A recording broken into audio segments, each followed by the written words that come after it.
Gratidão por estarmos mais uma vez juntos. E antes quero pedir que se inscrevam no canal, dê o like e ativem o sininho para entrarmos agora no contrato de exclusividade.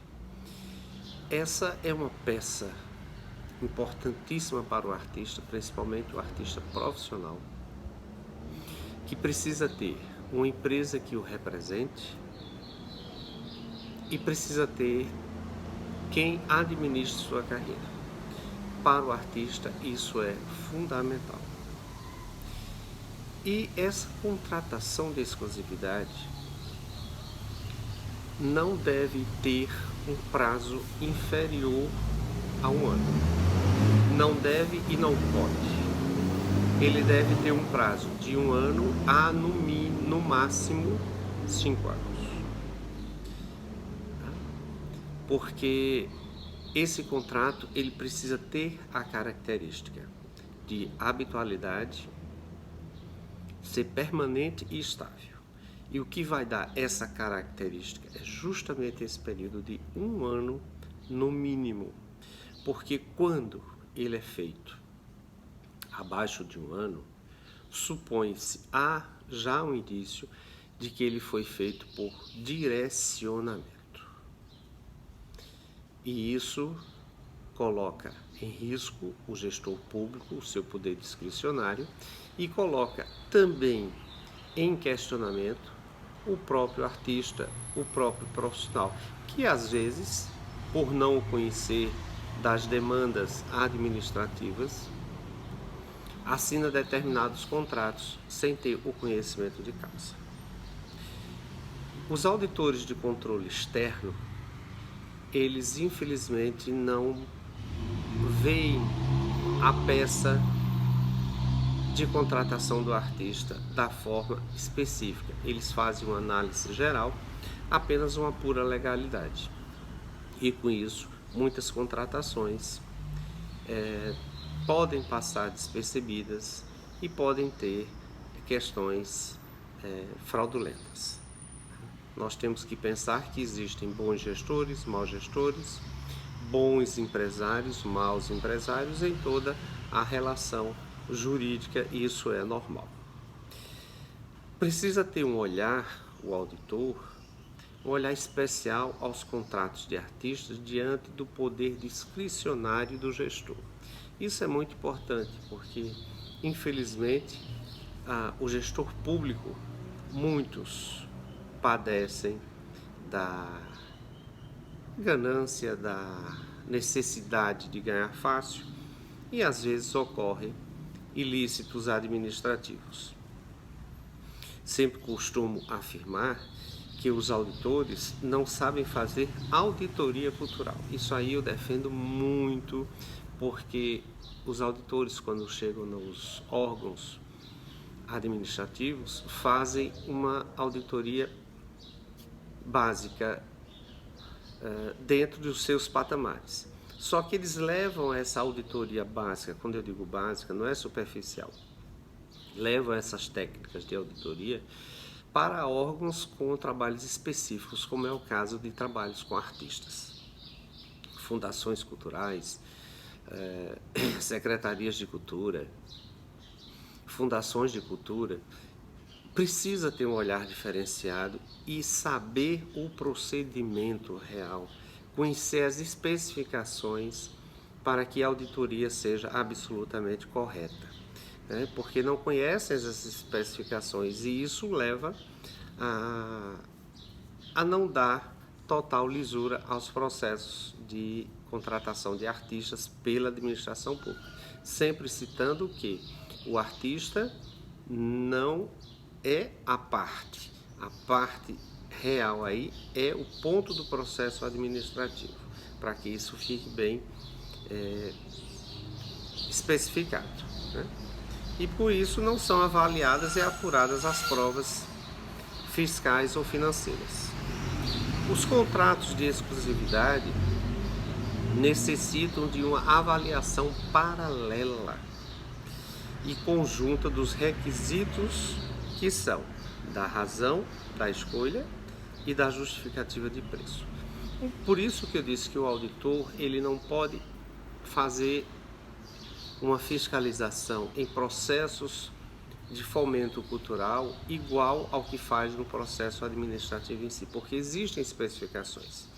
O contrato de exclusividade, ele, além de envolver requisitos específicos, ele ainda tem que haver essa conjunção, esse paralelo de análise com a razão da escolha e a justificativa de preço, para que justamente não seja possibilitado aí uma fraude contratual, né? E isto vem muito para o olhar do parecerista. Quem vai emitir parecer precisa analisar essas questões. O contrato de exclusividade vinculado aos dois outros requisitos, que é a razão da escolha e a justificativa do preço. O favorecimento, quando uma única empresa passa a ter o domínio da representação com contratos assinados em vésperas de eventos. Isso é normal. O artista que efetivamente ele não é profissional, porque o artista profissional ele já tem a empresa que o representa, né? Mas muitos artistas não fazem isso.